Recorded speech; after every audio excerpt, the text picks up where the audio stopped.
Hi guys, welcome. I hope you are doing well. So today we are going to discuss about question and answers of agronomy ARS prelims from NET 2018 examination. So there are about more than 100 memory based questions that we'll cover rapidly. Wherever possible, I'll try to give the detailed explanation. So let's start it. So coming to the first question, that is CRIDA is situated at which place? So CRIDA stands for the Central Research Institute for Dryland Agriculture. So it is situated at Hyderabad. Then coming to next question, that is ester formulation of 2,4-D causes considerable damage in which crop? So the correct answer is cotton crop. So I will give some extra information here regarding 2,4-D. So generally 2,4-D, it is a narrow spectrum herbicide. Narrow spectrum herbicide is a herbicide which is selective to a particular group of weeds. Like 2,4-D is selective to broadleaf weeds. It means it kills the broadleaf weeds only. Okay, so 2,4-D kills broadleaf weeds only. So that's why 2,4-D is a narrow spectrum herbicide. But this 2,4-D causes some kind of damages or toxicity symptoms in crops like cotton. So even a cotton field is 1 kilometer away, then 2,4-D toxicity can occur due to volatilization of this ester formulation. So generally 2,4-D herbicide, 2,4-D is basically it is an acid. Okay, so generally the toxic formulation of 2,4-D is the 2,4-D acid, but this 2,4-D acid is very corrosive. So that is the reason why the 2,4-D is not sold as such as 2,4-D acid. So generally the salts of 2,4-D is sold in the market. So those salts are like 2,4-D sodium salt or 2,4-D amine salt or 2,4-D ester. So there are three formulations of 2,4-D, that is 2,4-D sodium, 2,4-D amine salt and 2,4-D ester. So out of these three, 2,4-D ester is the most volatile one. So as it is most volatile, so that is the reason why 2,4-D ester can cause a cotton field which is around 1 kilometer away. Okay, and out of these three formulations, 2,4-D ester is also the most effective one due to its lipophilic nature. Okay, so it can easily penetrate the plant cell wall or plant cell membrane. Okay, so these are some important points. And remember other thing regarding 2,4-D. 2,4-D causes onion leafing and boggy whipping in sorghum. So this is also a very important question. A question can be asked like onion leafing and boggy whipping, like a symptom can be caused by due to dash herbicide toxicity. So it is due to 2,4-D toxicity. So there are some important points related to this question. So I have mentioned here. Then coming to next question, that is salty water in leafy vegetables can be used for irrigation by which method of irrigation? So generally here two things are important. So remember, one is when the water is saline, means when the irrigation water is saline. So whenever the irrigation water is saline, then the method of irrigation should be drip method of irrigation or any method of irrigation which applies irrigation water at a slower rate. So if irrigation water will be applied at a slower rate, then there is a less chance of evaporation loss, because whenever we will irrigate the soil with the saline water, then there is a chance that after the evaporation of water, then the salt will be accumulated in soil and the soil will become saline. So irrigating the soil with saline water may lead to development of soil salinity. So to avoid that, we should adopt some method of irrigation which applies the irrigation water at a slower rate. So drip irrigation is one of such method. But in that examination, that is in the examination 2018, the drip irrigation was not in option. So the correct answer of this question is pitcher irrigation. Okay, if drip irrigation is in the option, then drip irrigation is the correct answer. But if pitcher irrigation is there, then pitcher irrigation will be the correct answer. So what is basically this pitcher irrigation? Suppose this is a plant or this is a crop. Suppose this is the soil and this is the plant root. So generally in pitcher irrigation, one earthen pot is installed inside the soil, means below soil, near to the root zone, and water is filled in the earthen pot. Then one wick is attached to this and due to capillary action, water will be supplied to the plant root zone through this wick. So this type of irrigation is known as pitcher irrigation, and pitcher irrigation generally applies the water or irrigation water in the plant root zone at a very slower rate. As a result, the evaporation loss of water will be less. As a result, soil accumulation will not be there. So another form of this type of question is also there. Suppose soil is saline. If saline soil is there, then we have to adopt surface method of irrigation or flooding method of irrigation. Generally, flooding method of irrigation is adopted in case of saline soil. This is because here the salt is already present in the soil, and if we'll apply the more quantity of fresh water through the flooding, then the excess amount of salt will be leached down, and this will be leached down from the root zone and soil will be reclaimed. Okay, so these are two most important questions. If water is saline, then we should go for drip irrigation or pitcher irrigation, and if soil is saline, then we should go for surface method of irrigation, especially flooding method of irrigation. Okay, then coming to next question, that is hydrological method of water conservation is. So one of the hydrological method of water conservation is creation of aquifer. So by creating aquifer, we will store rainwater inside the aquifer.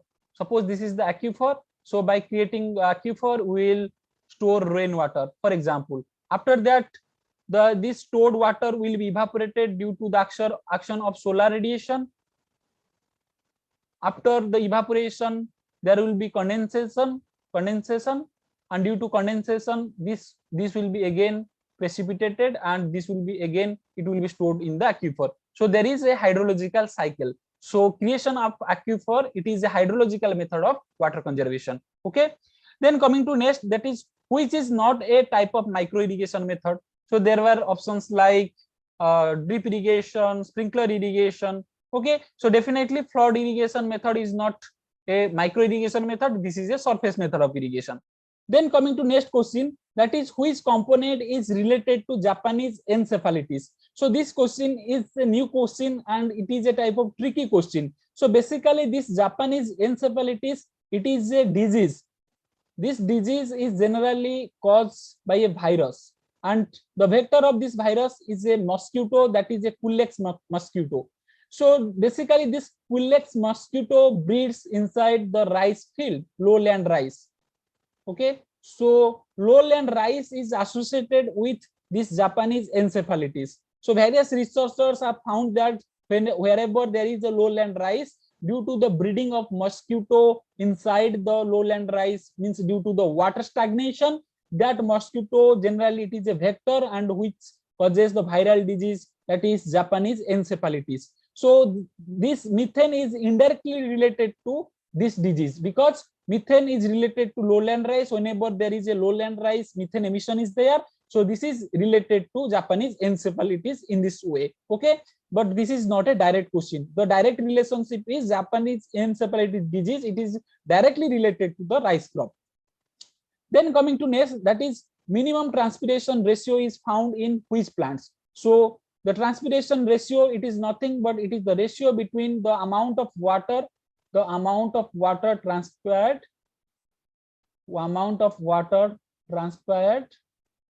or water loss through transpiration divided by the dry matter accumulation.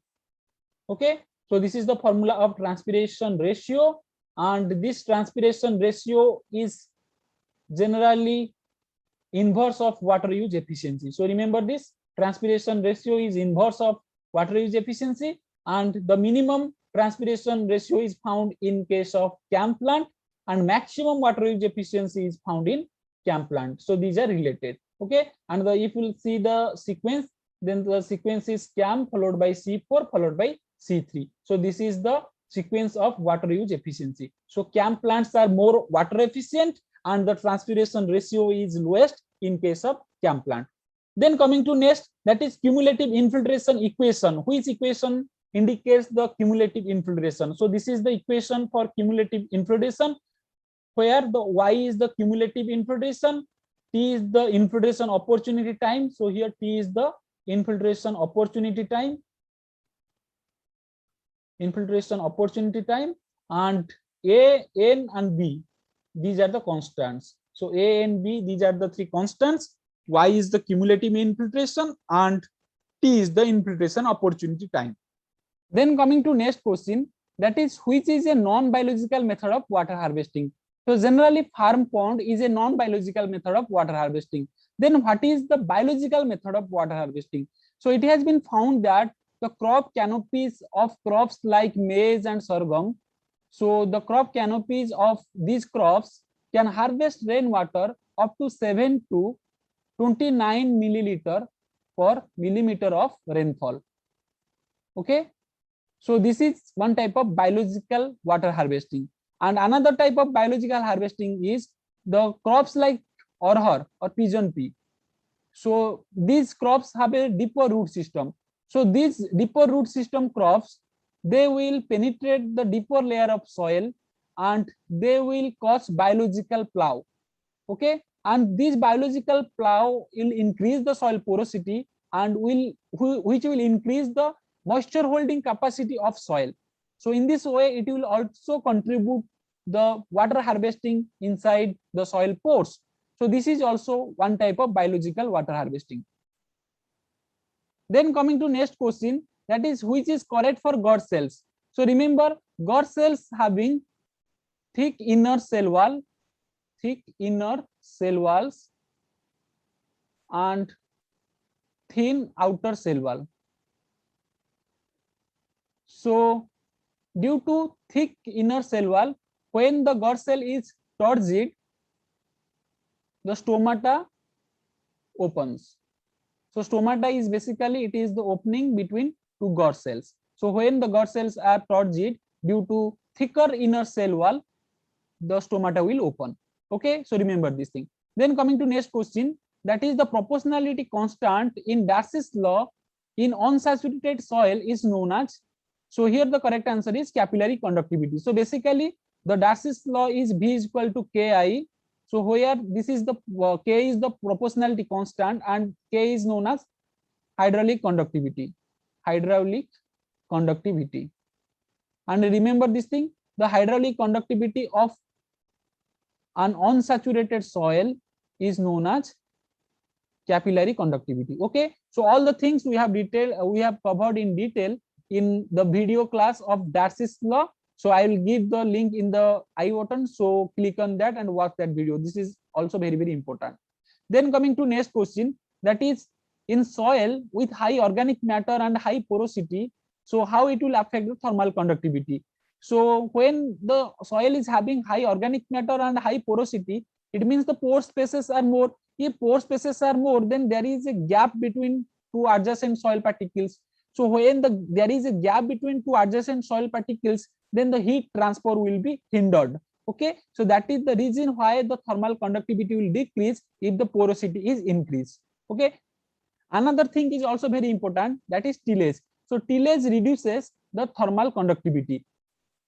Why? This is because tillage improves the porosity, and whenever there is increase in porosity, thermal conductivity will reduce. So remember this thing, porosity, if porosity increases, then hydraulic conductivity will increase and thermal conductivity will decrease. Okay, so porosity is directly proportional to hydraulic conductivity and inversely proportional to thermal conductivity. Okay, these are very, very important questions.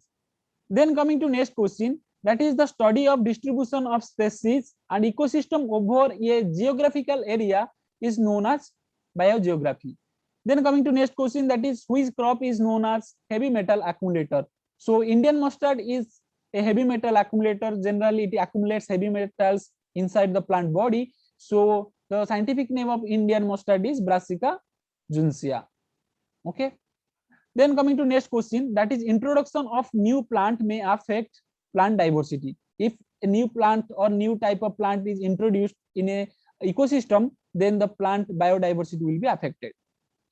Then coming to next, there was a numerical related to duty calculation, and the formula of duty is 864 into B by delta. So what is duty, what is delta, what is base period, that we have already covered in irrigation terminology class. So I'll give the link in the I button. So click on that and watch that video. That video is very, very important for ICAR NET ARS examinations. Then coming to next question, that is if field capacity is 30%, permanent wilting point is 10%, and ball density is 1.4 gram per cc, then calculate the soil moisture content in centimeter per meter. So here field capacity, the formula of moisture content on volumetric basis. So moisture content on volumetric basis is field capacity minus permanent wilting point divided by 100 into BD into depth. Okay, so here field capacity is 30 minus permanent wilting point is 10 divided by 100 into ball density is 1.4 into depth is 100, because here it is asking for meter depth, so it is 100 centimeter. Okay, so by solving this, the correct answer will come 28 centimeter. So this numerical and along with that other related numericals we have already covered in irrigation class. So I'll give the link in the I button, and don't miss that video. You watch all the videos related to irrigation agronomy. Then coming to next question, that is life-saving irrigation is generally given at which stage? So generally life-saving irrigation is provided at permanent wilting point. So permanent wilting point is, it means that minus 15 bar soil water potential, at which if we will not provide any external water supply, then plant will not recover. So we have to give life-saving irrigation at permanent wilting point. Okay, so this is also very important. Then coming to next question, that is best temperature of soybean crop is dash degree Celsius. So I have searched several research papers, and I have found that the best temperature for soybean crop is 10 degrees Celsius. So what is this best temperature? So generally best temperature is the temperature below which crop growth ceases. Okay, so crop growth stops below this temperature, that is the best temperature. And generally best temperature is used for calculation of GDD. What is GDD? GDD is growing degree day. Growing degree days. So this concept of growing degree day was given by Iwata. So Iwata gave the concept of growing degree day, and the formula of growing degree day is also very, very important. That is maximum temperature plus minimum temperature divided by 2 minus the base temperature. So basically we have to minus, or we have to subtract the base temperature from the average daily temperature. This is the average daily temperature, that is T max plus T min divided by 2.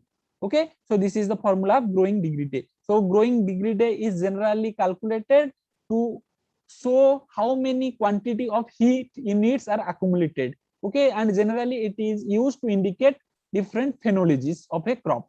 Then coming to the next question, that is crop growing season length is defined as. So basically length of crop growing season, this is also very, very important question. Length of crop growing season. So if the seasonal rainfall, exceeds the half of PET, then up to that season we can grow our crop.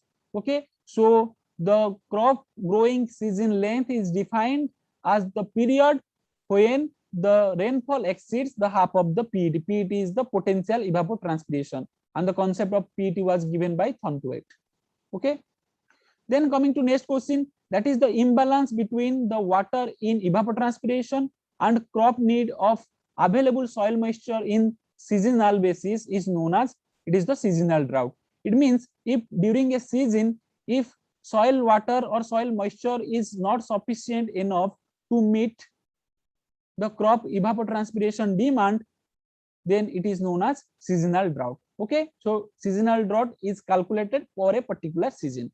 Then coming to next, that is water present in root zone of available soil moisture is known as, it is the green water. So there are three types of water based on water footprint.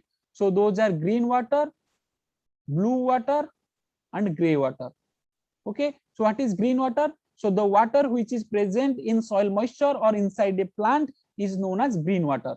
Then what is a blue water? So blue water involves the surface and groundwater. So the requirement of surface water or groundwater is the blue water requirement. Then what is gray water? So generally gray water is the polluted water. So gray water requirement, we can say, what is the gray water requirement of an industry? So it means that the industry is emitting certain amount of pollutants, So the total amount of fresh water required to dilute that pollutant is known as gray water requirement. Okay, so these are some water footprints. Those are green water requirement or blue water requirement or gray water requirement. Then what is virtual water? So the next question is the volume of water embedded in the produce known as the virtual water. So virtual water, as the name indicates, it is the virtual thing. Suppose you are eating Maggi. Okay, so whenever you are eating Maggi, so how Maggi is produced?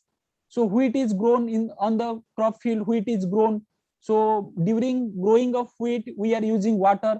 After that, wheat grain is processed to make some flour. After that, flour is processed further to make Maggi or noodles. So during this whole process, means so starting from the field to your Maggi bowl, so all the water which is involved in that is the virtual water. Okay, so the volume of water which is embedded in the produce is known as virtual water.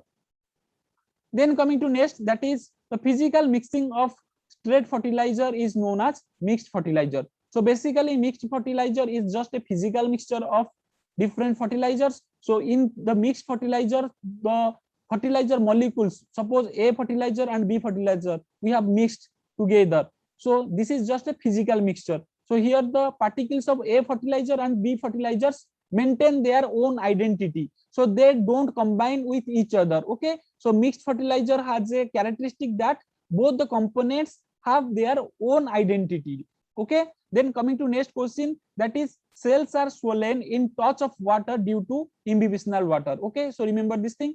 Then coming to next question, that is extreme reduction of yield without showing any visual symptom is known as hidden hunger. So if plant is not showing any kind of nutrient deficiency symptom, but still yield reduction is there, then that type of situation is known as hidden hunger. So hidden hunger is the nutrient deficiency without any visual symptom. Okay, so another thing is there, just opposite of hidden hunger is the luxury consumption.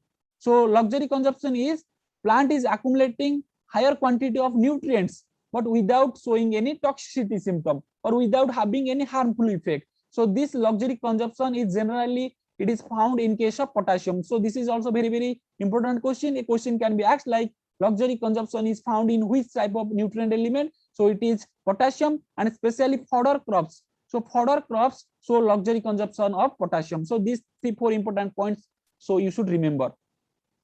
Then coming to next question, that is osmotic adjustment is done in which mechanism of drought management? So there are 3 mechanisms of drought management. Those are drought escape, drought resistance, and drought tolerance. So there are 3 mechanisms of drought management. Those are drought escape, drought resistance, and drought tolerance. So what is drought escape? So drought escape means before the commencement of water stress or drought, crop is maturing. It means crop completes its life cycle just before the commencement of drought. So basically bajra or pearl millet shows the drought escape. So remember this example, pearl millet. Then what is drought resistance? So drought resistance means plant is resisting to drought by maintaining a positive water balance inside it. It means that even if water stress is there inside the soil, at cellular level, water is not deficient inside the plant. So how plant can maintain higher water potential inside the plant, even if under drought condition? By increasing the water absorption. Okay, so one mechanism of drought resistance is by increasing the root shoot ratio. If the root quantity will be increased, then plant will absorb more quantity of water. If more quantity of water will be absorbed, then higher cell water potential will be maintained even if water stress is there. Okay, so remember this thing. So another mechanism of drought resistance is osmotic adjustment. So osmotic adjustment means by increasing the solute concentration inside the cell. So if the solute concentration inside the cell will be increased, then solute potential will be reduced. Solute potential of water will be reduced, and osmotic pressure will be increased. If osmotic pressure is high and solute water potential is lower, then water will move outside of cell to inside of cell.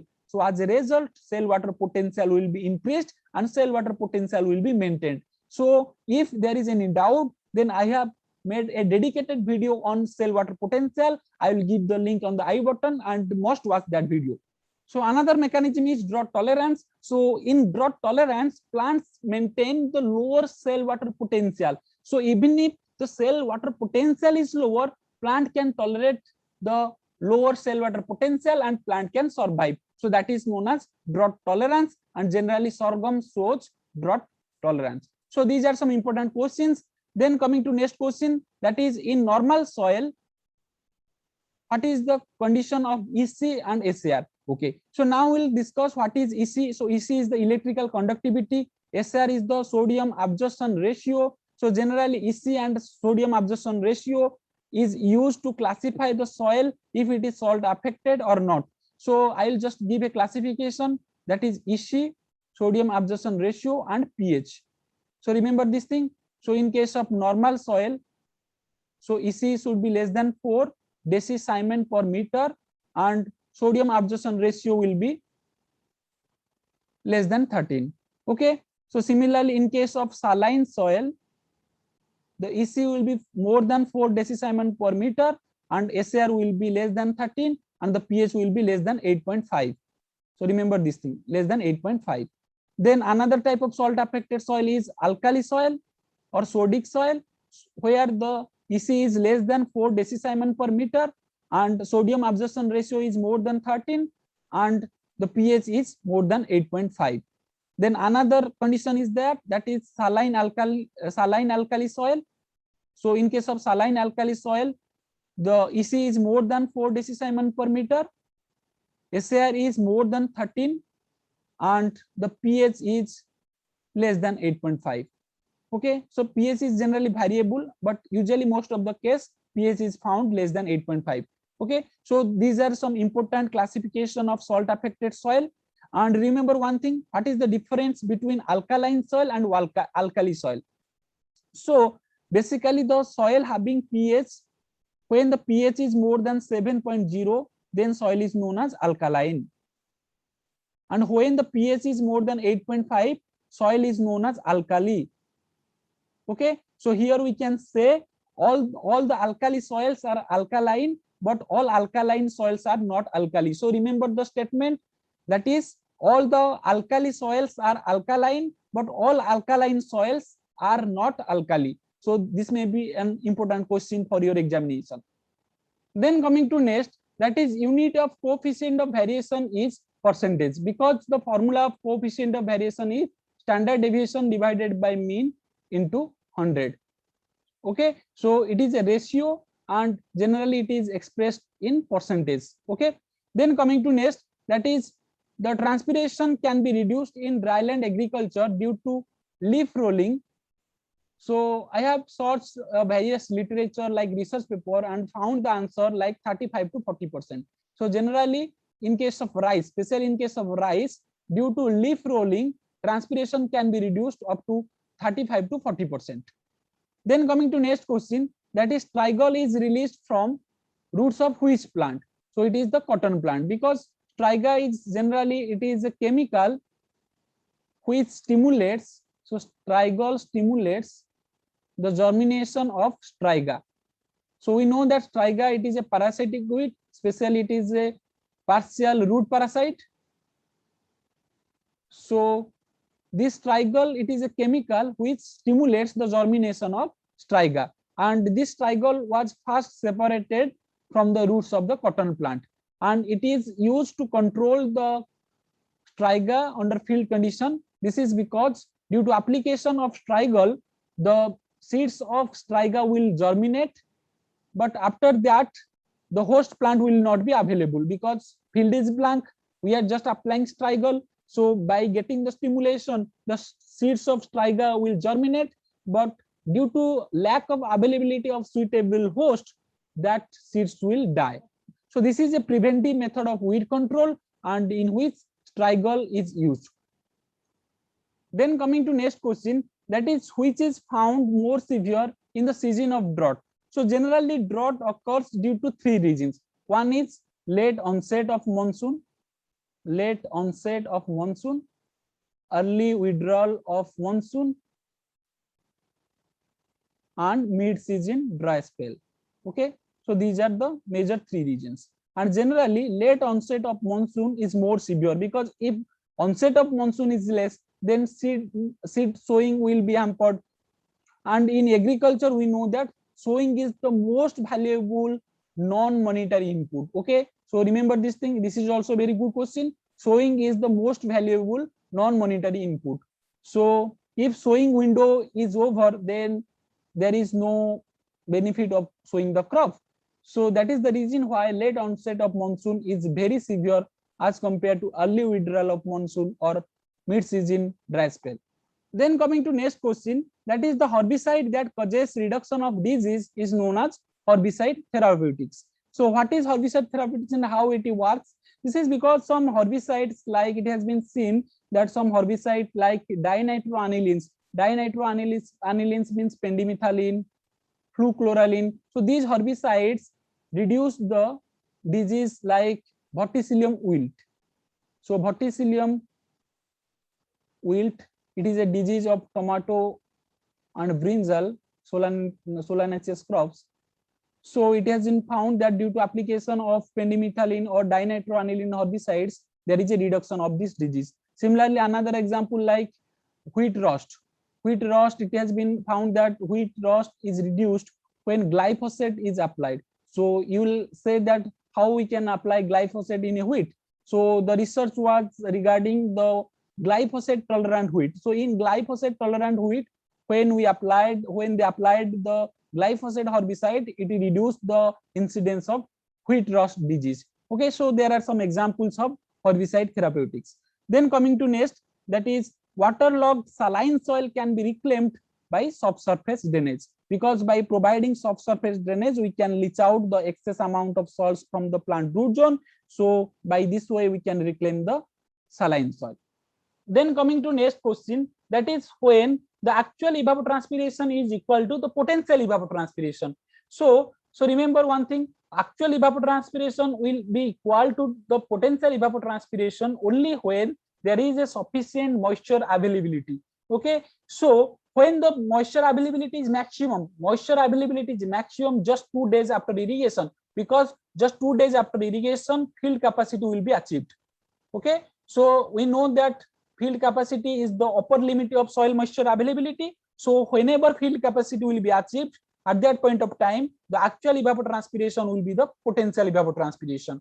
Okay, so remember this thing. So the correct answer of this question will be 2 days after irrigation. When the question was asked in 2018, the options were like 2 days after irrigation, at PET, or at 15 days after irrigation. So some options were like that. But the correct answer will be 2 days after irrigation, because 2 days after irrigation, the field capacity will be achieved, and field capacity is the upper limit of soil moisture availability. And whenever the soil moisture availability is maximum, at that point of time, actual evapotranspiration will be potential evapotranspiration, and gradually the actual evapotranspiration will decrease, or it will be less than the potential evapotranspiration. Okay, so then coming to next, that is which is an antitranspirant.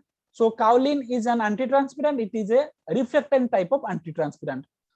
Then coming to next, that is in dryland, which is sprayed, which chemical is sprayed? Generally Cycocel or abscisic acid. These are sprayed under dryland condition to reduce the plant growth so that moisture can be conserved. Okay. Then the next question is, which is not an antitranspirant? Definitely aspirin is not an antitranspirant. It is a drug. Then next question is mitotic cell division inhibitor.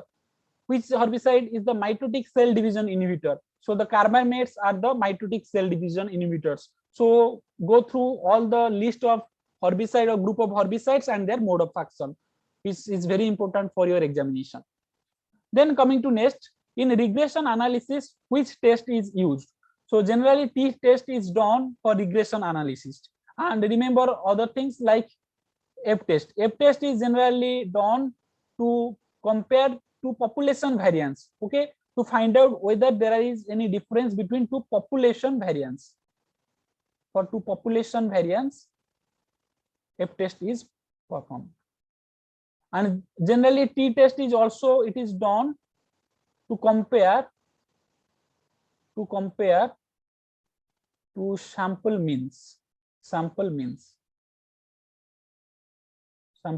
Okay, to sample means. So this is also very important question. And remember this thing, when the number of observation is less than equal to 30, t-test is done, and when it is more than 30, z-test is done. So these are some important questions related to this question. Then coming to next question, that is hydrological data analysis is done to take information about water availability and reliability. So then coming to next question, that is Somme Green Index. This is also known as SGI. So this Somme Green Index, it is generally related to forest disturbance, because this indicates the change in greeniness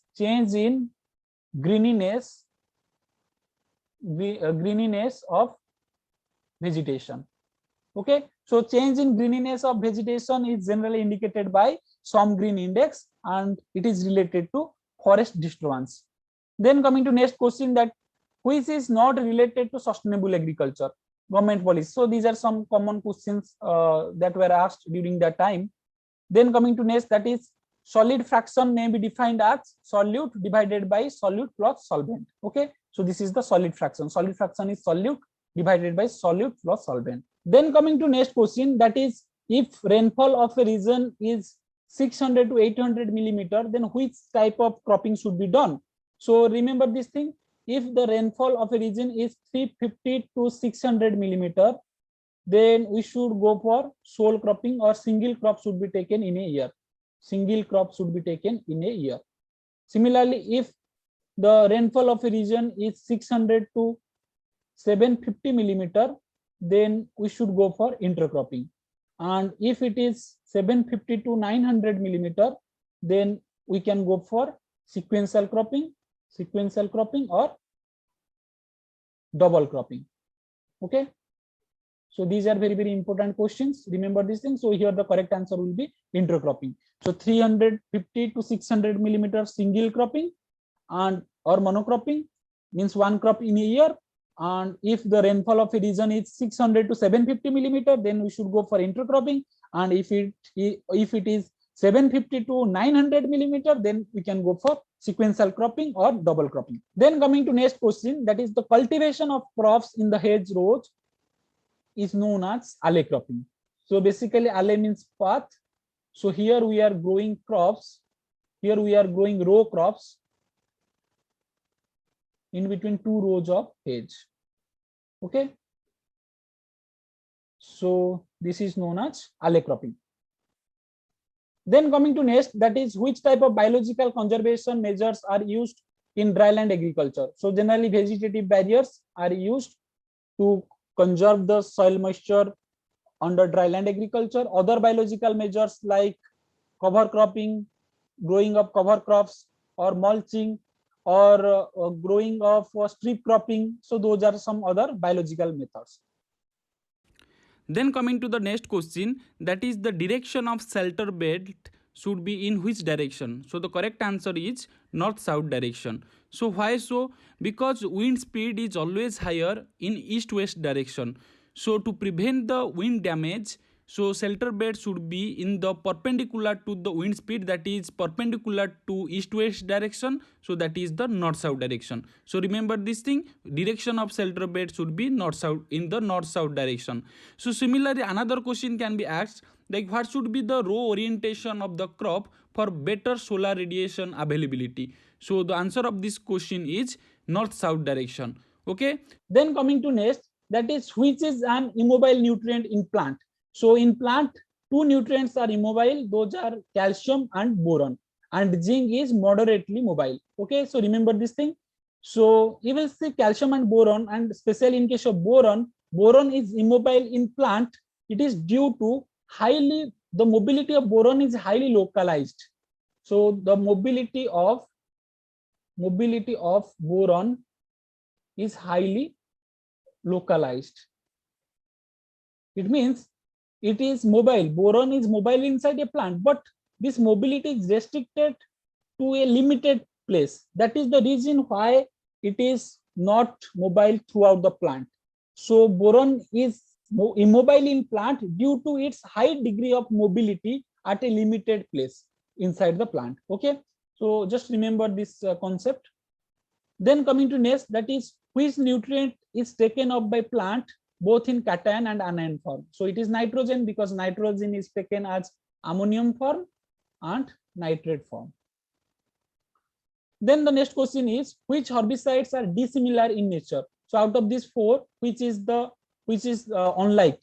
So here we can see alachlor, butachlor, metachlor. These herbicides belong to acetamide group, fluoroacetamide group, whereas oxyfluorophane, it belongs to ether group. So oxyfluorophane will be the correct answer. Okay. Then next question is, in zero tillage, the ball density of surface soil is increased or decreased. So if we will practice zero tillage without adding any residue, then it will definitely increase the ball density, because zero tillage will not disturb the soil. As a result, soil will become compact, soil porosity will be reduced. As a result, the ball density will increase. Okay, but under conservation agriculture, when we practice zero tillage over a long period of time with the addition of residues, so due to addition of lot of amount of organic matter, the porosity will be increased and soil ball density will be reduced under long run. But if it is only zero tillage, then the ball density will be increased. Then coming to next question, that is Darcy's law equation is V is equal to Ki. So what is Darcy's law? That we have already covered in our irrigation chapter. I have made a dedicated video on Darcy's law, and I will give the link in the I button, and click on that and watch that video, and that is very, very important. So this is the part 1 of our question answer discussion. So if you like the video, don't forget to press the like button and write in the comment section whether this video is useful to you or not. Based on your response, I will make the part 2 of the question answer discussion, in which we'll discuss 50 more questions. So don't forget to share the video with your friends. Thank you for listening. Take care.